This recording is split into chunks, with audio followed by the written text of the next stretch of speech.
So the next Mishnah, Mishnah 20 in chapter 2, as I mentioned yesterday, is for me the scariest Mishnah in the whole of Pirkei Avot. It's an accusing finger. And if you pardon the mixed metaphors, when we read it, we should shiver in our timbers. It's the well-known teaching of Rabbi Tarfon. Rabbi Tarfon Omer, Rabbi Tarfon said, Hayom Katzar, the day is short, V'hamelacha merubah, and the workload is very large. V'hapolim atzelim, but the workers, unfortunately, are very lazy. V'hasachar harbeh, the reward is great. U'bal habayit dochek, but the master is very insistent. He's dochek, he's pushing and he's demanding all of the time. There are some beautiful and profound verses in chapter 39 in Tehillim, in which King David says to the Almighty the following, starting with verse number 5. Hodi'einu Adonai kitzi, let me know, inform me, O God, when my end is. Umidat yamai mahi, and let me know the measure of my days. Edama mahi, eda ma chadal ani, and let me know this in order that I should be able to recognize just how short and transient my life is. Hine tefachot natati yamai, you have measured my life in tefach, in handbreadths. V'chelde ka'ayin negdecha, and my lifespan is like absolutely nothing in your sight. Ach kol hevel kol adam nitzav sela, every man exists as a mere breath, sela. Man walks about in the shadow, he hustles in vain, amassing his wealth, not knowing even who's going to acquire it.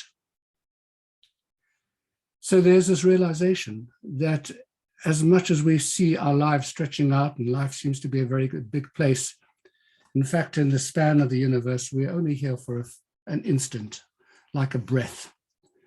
And we're placed in this world for a purpose, every single one of us, a general purpose to make the world the divine place that the Almighty envisaged when he created the universe. And each one of us has our own individual purpose as well, with the unique talents and capacities that he gives to each of us. And we just waste it.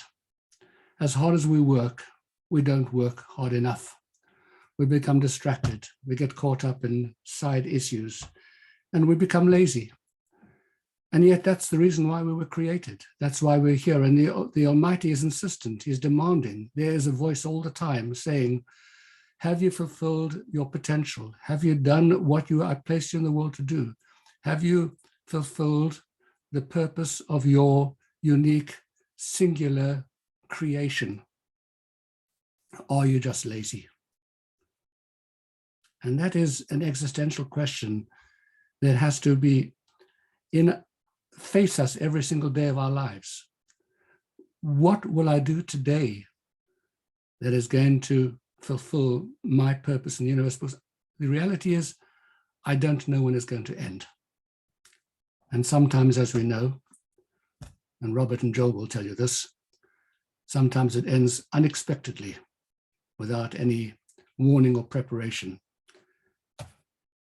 And the sachar harbeh, and the reward is great. The reward is to be able to create the universe, to be able to make the universe into something which the Almighty himself actually wanted in the act of creation. The world is purposeful. The Almighty created the world for a purpose, and we are the instruments to bring that purpose about, every single one of us, every single human being. And if we're lazy and we don't meet the challenge, then when we face our Creator, we're going to have to give an explanation to say, how come I didn't fulfill the potential that you gave to me? How come I just didn't do it? I never did enough. As much as I thought I was going to do, it just was never enough because I took my eye off the ball. And that's why it's a very scary mission.